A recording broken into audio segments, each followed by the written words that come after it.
Wait. Ted. Bang out.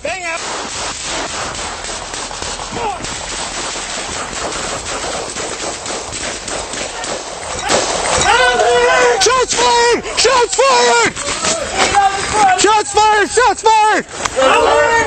Ted's hit! Justin, I got you! Go get him!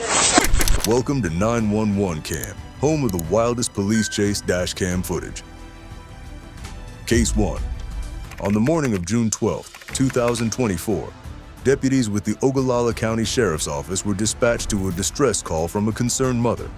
She told authorities that her son had barricaded himself inside a residence located on Wild Rice Lane in Dixon and was making disturbing threats, saying he intended not only to take his own life, but potentially harm others as well.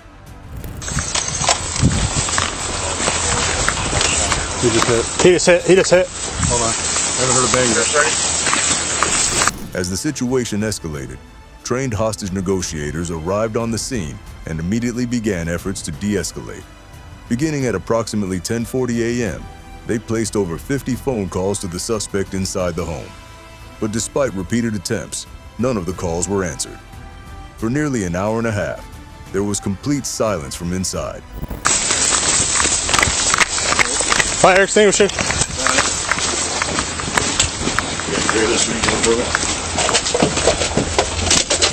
Heads up here.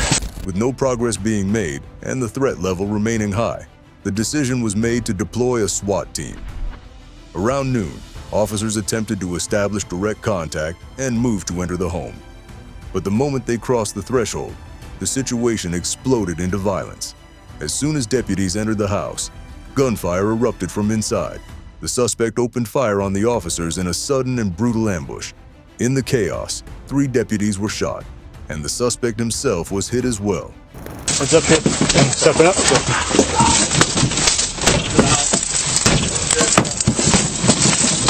Wait. Ted.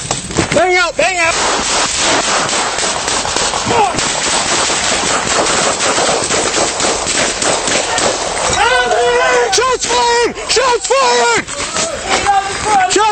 Shots fired! Ted's hit! Justin, I got you! Go get him! Among the injured, 1 deputy sustained serious injuries, prompting immediate emergency intervention. 2 of the 3 wounded deputies were transported for medical evaluation and treatment. Fortunately, their injuries were not life-threatening, and both were later treated and released from the hospital. The 3rd officer, however, was in far worse condition. He was airlifted to St. Anthony's Hospital in Rockford, where he underwent emergency surgery in a fight to stabilize his condition. As for the suspect, he too survived the exchange and was taken into custody. He was transported to a local hospital, where he also underwent surgical treatment. But just as that standoff closed, another incident unfolded, this time with a very different dynamic. In the next case, a female officer found herself in a life-threatening moment, not from gunfire, but from the terrifying sensation of her consciousness slipping away right in the middle of an arrest. Case 2.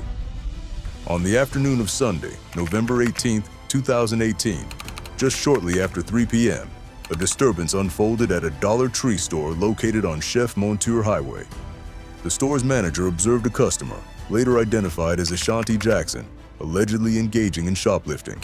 The manager promptly contacted local law enforcement and reported that Jackson had taken items from the store without paying. Upon arrival, officers responded quickly, initiating a pursuit in an attempt to detain the suspect. Ma'am, did you take that bag from Dollar Tree? Oh no, this You got a receipt for that stuff? This come from This come from when Dixon. I had a bag in my Okay. Put the stuff on the hood. Put the stuff on the hood. One of the responding officers, a female officer, managed to catch up with Jackson and successfully apprehended her. But while attempting to transport her to the patrol car, the situation suddenly took a dramatic and dangerous turn. During the pursuit, the female officer fell to the ground, striking her head hard in the process. The impact caused her to briefly lose consciousness, turning what had begun as a routine shoplifting call into a full-blown medical emergency.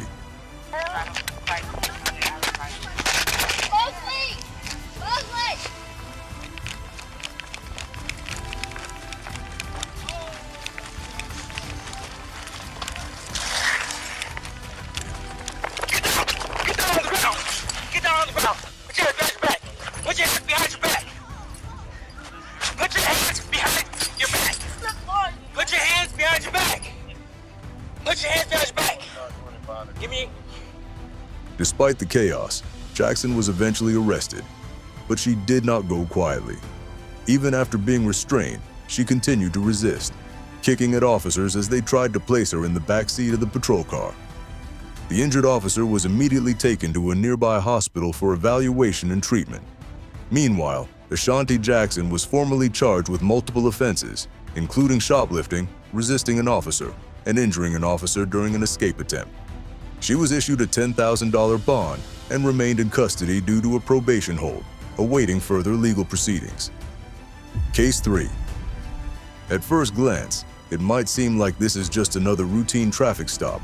A driver may be going a little too fast, a minor infraction on a quiet stretch of highway. But what you can't see yet is that this man isn't just someone who missed a speed sign. He's carrying a felony warrant, and the moment the trooper tries to initiate a stop, he bolts without hesitation. Stay clear, run, stay clear, making a right on stay clear, and left on stay clear. Light traffic, left on East 60th. We're on Interstate 90, heading westbound. The suspect is behind the wheel of a Chevy Blazer, pushing 80 miles per hour in a 60 zone. Initially, it looks like he's about to pull over. He slows down and moves toward the shoulder. But just as the trooper steps out of his vehicle, bam! The suspect slams the gas and takes off. In that instant, the calm breaks. The trooper jumps back into the cruiser, and the pursuit begins.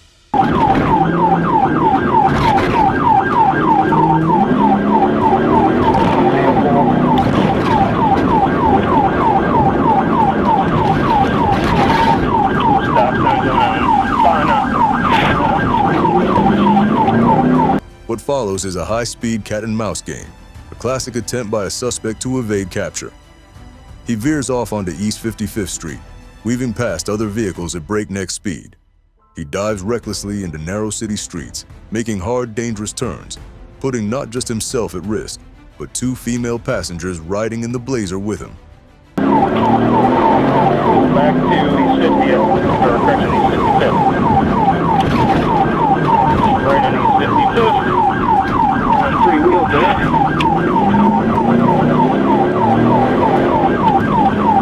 This isn't Hollywood, but if you were watching it unfold live, you'd be forgiven for thinking it was part of an action film. At one point, the driver attempts a hard right turn onto St. Clair Avenue, but he miscalculates. He oversteers and loses control. The Blazer flips dramatically, spiraling through the air before crashing roof first into a parked vehicle right beside a gas pump.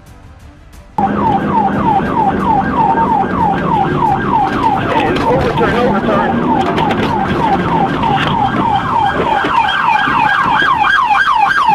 Inside the wrecked Blazer, officers find 3 people. The driver is dazed and disoriented. One of the women inside also turns out to have a felony warrant of her own. Officers find drug paraphernalia in her bag.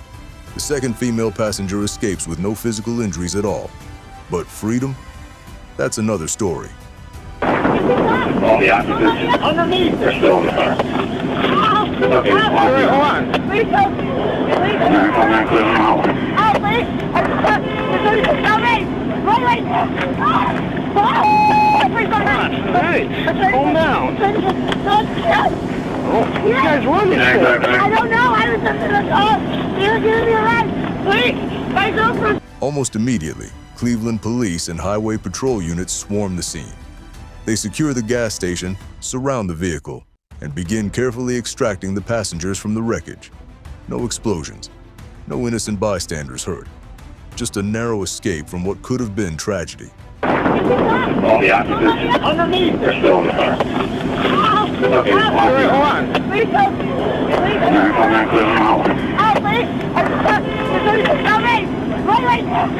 The aftermath.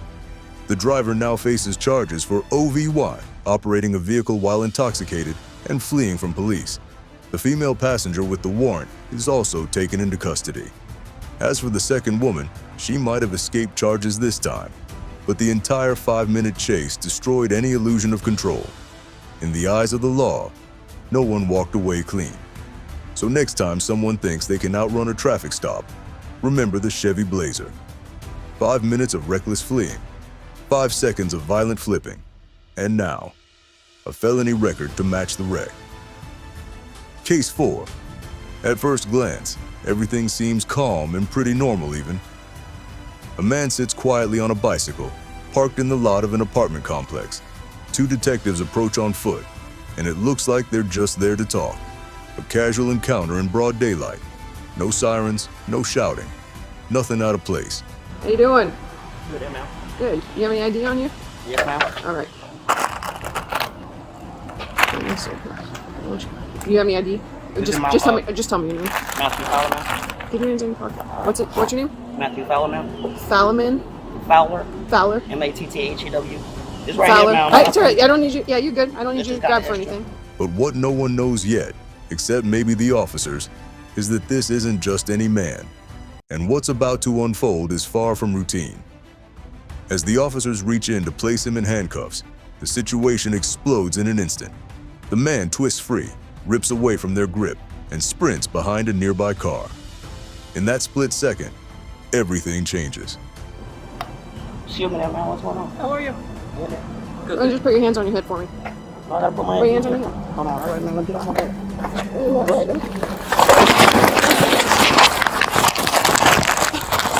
He's got a gun. He's got a gun. Let me go. Let me go. You better let me go.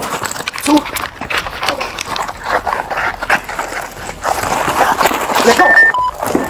Because now, there's a gun. The man produces a firearm, and without warning, begins to open fire. It's fast and violent, and definitely all caught on camera. What began as a quiet conversation has now turned into a life-or-death shootout in a public parking lot. Gunfire erupts, sharp and chaotic. The suspect fires first, forcing the officers to respond instantly. One detective dives for cover behind a nearby vehicle. The other tries to stay low and return fire.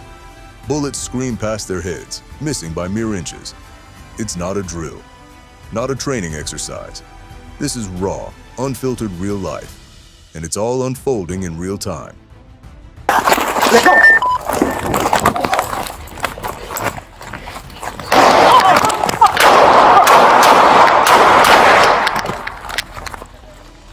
No, 10 more units. 10 more. Shots fired. Shots fired. The suspect doesn't stick around. After the exchange, he flees on foot, darting behind a building and disappearing into the surrounding neighborhood. For a brief moment, he vanishes, but not for long. Within moments, backup is already en route. Sirens wail, echoing through the city streets. A helicopter circles above, and for a moment, it feels like the entire city is holding its breath. SWAT teams mobilize. Roads are sealed off. Entire blocks go into lockdown. Officers move in with caution, methodically clearing the area. And then, they find him. Armed and hiding, the suspect is finally located and taken into custody. This time, it ends without more violence. No more shots fired. No more lives lost. Given the chaos of what just happened, it's nothing short of a miracle. The man behind it all is a convicted felon, now facing an avalanche of new charges, including attempted murder of a law enforcement officer. When officers recovered his weapon, they found a Glock pistol fitted with a 30-round extended magazine, a setup clearly meant for serious damage. Miraculously, both detectives involved survived without injury. No bystanders were hurt. The department later credited the officers' calm under pressure, quick reflexes, and tactical awareness with saving not only their own lives, but potentially many others that day.